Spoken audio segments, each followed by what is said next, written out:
Well, these are the tools of the Senate, right, to force these hearings to happen. We need to know if the threat was significant. Was it a true threat, or were they really going to have, long-range ballistic missiles that don't exist that they're going to shoot the U.S.? Was it truly imminent? And is this the best use of our military to achieve the end goal? Right? What is the end goal? And is the military the right tool to achieve that end goal? So those are three simple things that we're trying to figure out. And frankly, we've had two top secret briefings from the administration, and I can't tell you what was in the briefing, but I can tell you what was not in it. What was the end state? What is the next step? What is the off-ramp? How long are we going to be there? None of those questions were answered. On that point, your colleague, Senator Blumenthal from Connecticut, he had this to say about that briefing. I want to play it for you and get you on the other side. I emerged from this briefing as dissatisfied and angry, frankly, as I have from any past briefing in my 15 years in the Senate. I am left with more questions than answers. I am most concerned about the threat to American lives of potentially deploying our sons and daughters on the ground in Iran. Our sons and daughters on the ground in Iran. You're somebody who's made close to the ultimate sacrifice for this nation. What do you think it'll take for your colleagues in the Senate to be aware of this being a real possibility, and that if it is going to be a real possibility, that should be debated out for the public to know? What will it take to get them there? Yeah, I mean, we've already lost 7 American lives, right? And dozens were injured. And frankly, they need to put their oath to protect and defend the Constitution and their loyalty to this nation above their loyalty to Donald Trump. I don't know what I can say to my colleagues to say, listen, it is our solemn responsibility when we decide to send American troops into harm's way. They're going to do the best job possible. They're going to get out there, and they're always going to sacrifice, and they're going to carry it out with the utmost patriotism and professionalism. It's our responsibility as senators to make sure that we don't misuse them. Right? It's our solemn responsibility to do that. And what we have right now is a president who launched a war of choice without truly thinking it through and just threw our troops into harm's way without any way of safeguarding them. You can't just throw our troops into harm's way with no plan on what the next step is. And, if Pete Hegseth actually paid attention in Officer Basic course, he'd know that any operations order ends with, what is the end state? Yeah. Take the bridge, hold the bridge till a force comes in to relieve you. There's always an end state. There is no end state here that they've been able to articulate. Just real quickly, though, but given the stakes, I mean, does the apathy surprise you on this? Because you think back of guys like John McCain and Chuck Hagel that would never, ever go for something like this to be completely quiet with the chance of boots on the ground. Yeah, and I don't know what they're afraid of, because right now, the allegiance should be to the nation and our national security, and that's not where we are right now, right? And in fact, what I see in the briefings, whether it was the Venezuela mission or this, is in these briefings, they give these great briefings, talk about how great our military did, and then everybody stands up and claps. They're hiding their incompetence behind the valor of our military men and women, as if to say that that we're questioning why we're at war is to question the valor of our military. Not at all. I know that our military will always do the best job possible. And that means that we are beholden as legislators to do our job before we ask the military to do their job. And our job is to decide issues of, is this the right war? Are we under threat? Is this the best use of our military? And how are we going to end this? And how do we move forward? Because right now, we don't have an end state. Right now, Americans are not safer than before he launched his attack.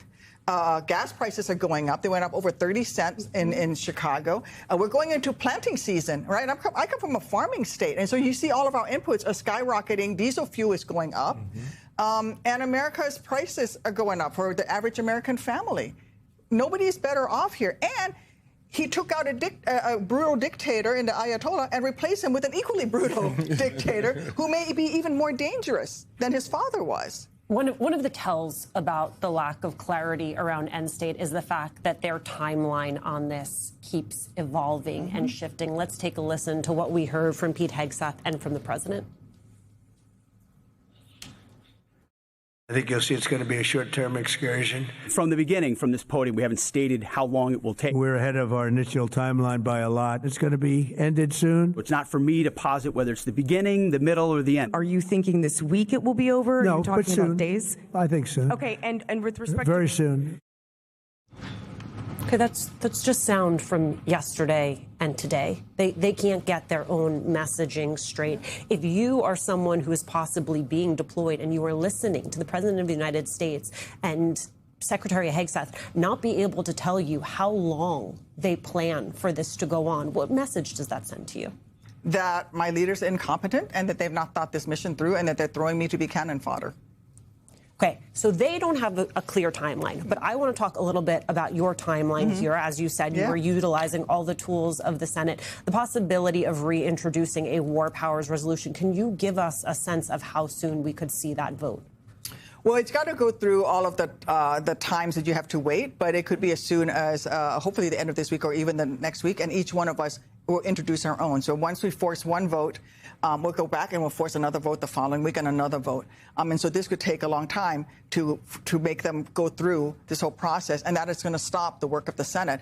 Frankly, if we are at war, I can't think of anything more important than a discussion of whether we should be at this war. And by the way, we did this to a Democratic president, right? We forced Obama to come to us before he wanted to force strikes into Libya. He had to come to the Senate and talk about getting permission to fight ISIS. And so this is not something that we're doing just because we have a Republican in the White House. This is about us doing our job and honoring our troops more than just, standing up and clapping for them, but honoring our troops by actually doing our jobs and not wasting their patriotism and their valor for political gain. Well, that part for me is important, I think, for Americans to hear. And we're hearing it a lot more, that the Senate Democrats, at least, are beginning to step into the space with a little bit more aggression, if you will, just kind of make the point and push the administration to respond. And so that's why I started our conversation by saying, yeah, thank you, more please, because I think that a lot of Americans are looking for that. When you get into the political space, and just to dabble a little bit in politics, because this is a serious question about war, but it is tinged a lot with the politics because this is how Trump wants to play the game. All right, you want to play? Let's play. The politics of this says that Democrats aren't going to be as straightforward, as strong-footed, as sure to move forward and to press the case. That's not what I'm hearing from you. That's not what I'm hearing from members of the House, whether it's dealing on the war or dealing with the Epstein files. So this consistent flavor, I think, is something the American people like. How does that translate, do you see politically, that you're building this trust for the country to hand the power to you to reset the course of the country off of a war footing, both in terms of what we're seeing play out in Iran, but also the economic impact that it could have for them and their families?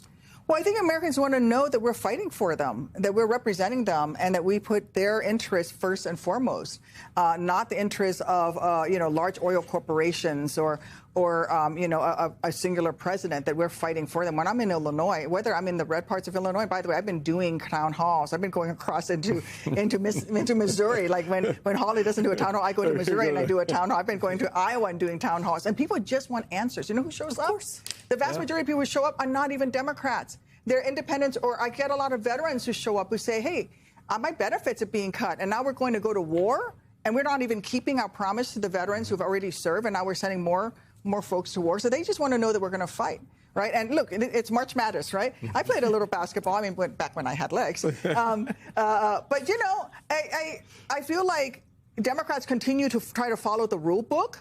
Meanwhile, they're kneecapping the refs. Right. You know? Right. And I'm not saying that we should go out and kneecap the refs, but we should be more aggressive. We can't just sit here and not fight for the American people. That's how Democrats lost the vote, was because Americans did not think we were fighting for them. That we didn't care that their gas prices went up, that we were so worried about niche issues that we're not paying attention to the fact, my farmers are just devastated. I have so many farmers who come to me and like, I'm 7th generation, but there's not going to be an 8th generation. The tariffs have taken away our markets. The tariffs have now made our input costs too high. And I'm looking at selling the family farm.